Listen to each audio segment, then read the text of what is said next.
I don't really have a cool like introduction to this video, or really any of my videos, to be honest. So I don't really know how I should start this off, to be honest. But yeah, there's a lot of background noise that's coming in probably through the mic because I don't really take this YouTube thing seriously. I don't get paid for it or anything like that. So I'm not gonna be plugging my Patreon every 5 seconds, or my PayPal link, or the super chat, or anything like that. So I mean, at least that's won't be popping up on the screen to click on all these different things, and before I can even start the video. At least I'm not procrastinating to get to the video. I mean, the kind of am I? So when you guys gonna give me all your monies? Anyone? Anyway, so I just want to talk about Dragon's Dogma, but not really. I want to talk about Dragon's Dogma 2, like a wish list.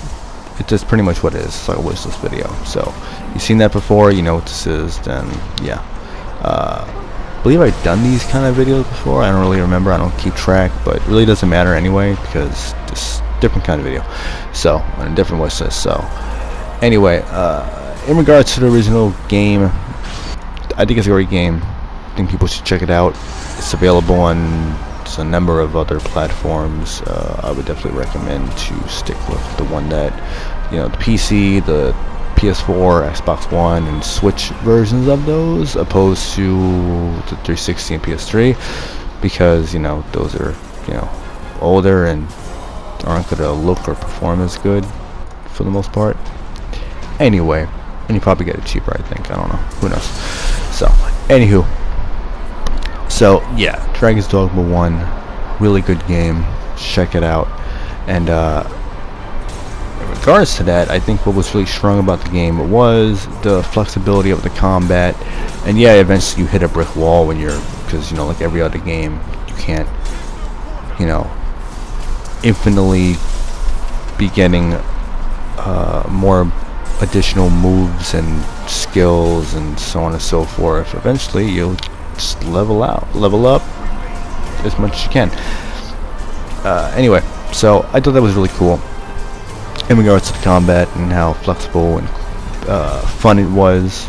I think that was a big plus, and I would want them to, Capcom that is, to improve on that the best way that they can. Maybe something similar to like a somewhat grounded, somewhat less stylish Devil May Cry in a way. I don't want it to kind of deviate from what it was, but I think I definitely don't want them to try to take influences from like Elder Scrolls or The Witcher or Dark Souls or anything like that.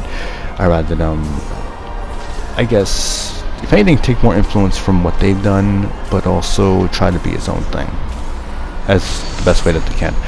Another thing that I thought was really good was the character creator and customization options, but I think they can definitely improve upon that. I would like a little more over-the-top looks as far as the hairstyle and the facial hair. I think facial hair and the hair on your head was somewhat lacking in some regards, not entirely, because there were actually a number of options of it, but I think it could be a lot better, especially considering there would be a sequel. So sequel, usually you would have pretty much everything be bigger and better. Well, more so better. I don't know about bigger, but and speaking of bigger, the world, I think the size of the world for the first game was fine. I wouldn't even be bothered if they shrunk it down slightly, because the next thing would be that the world needs more interesting locations, diverse locations, and on top of that, they need to use a new graphics engine, or just a new engine entirely, I should say. And obviously they would, more than likely it would be the RE engine. I don't know how the RE engine operates as far as open world RPGs are concerned, and especially if they if Capcom will be planning on really improving upon almost everything that they were doing with the first game. So then that would make more of a diverse and complex combat, and the same thing with the world and all that stuff. So it's customization, so on and so forth, and that's what I would want. I would want everything to be expanded upon and improved upon as much as they can without it, I guess, downgrading into something that it wasn't before. And another thing I want to mention about the world is it had a lot of greens, browns, and grays, and just a lot of repeating assets and so on and so forth. So I'd want it to be improved upon and just to bring more life into it.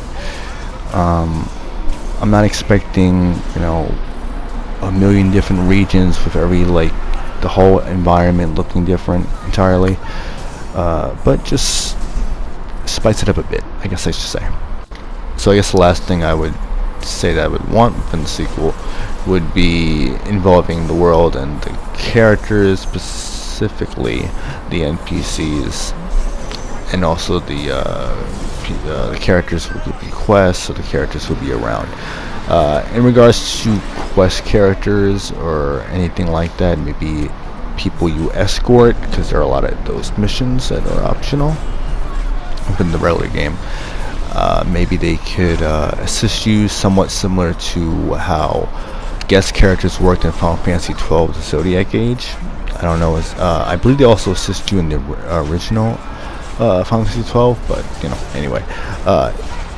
And to get more life into them, and so on and so forth. Same thing with the pawns, and you also see a main pawn. Maybe they'll have like a specific quest for them. Maybe, I don't know. How do we want to do that? In regards to the world and the NPCs, specifically like regular people, maybe have them do like a number of other activities, have them have their own little like day and night schedules as far as what they're doing. I believe a game like Kingdom Come Deliverance did that, and I think I know other games did that before that game, but anyway. But another example would be the Yakuza games, like Kamurocho. The city is kind of like a character in itself. It's like very lively, and it's not a huge like city, but it has a lot of life and charm and interesting characters and interactions and like little events going on that you can find depending on like how you're progressing within the game, or the games I should say. And I think that's what the Capcom should probably do for Dragon's Dogma 2. But that's basically all that I have to say in regards to a wish list as of right now. So thank you so much for watching. I appreciate the support and subscribing and all that stuff. So I really do. So thank you so much for that. And I hope you enjoyed the video. I apologize again for the sound in the background and all that. And next time, just hand me all your lunch money and we'll be all good. Simple as that. So till next time.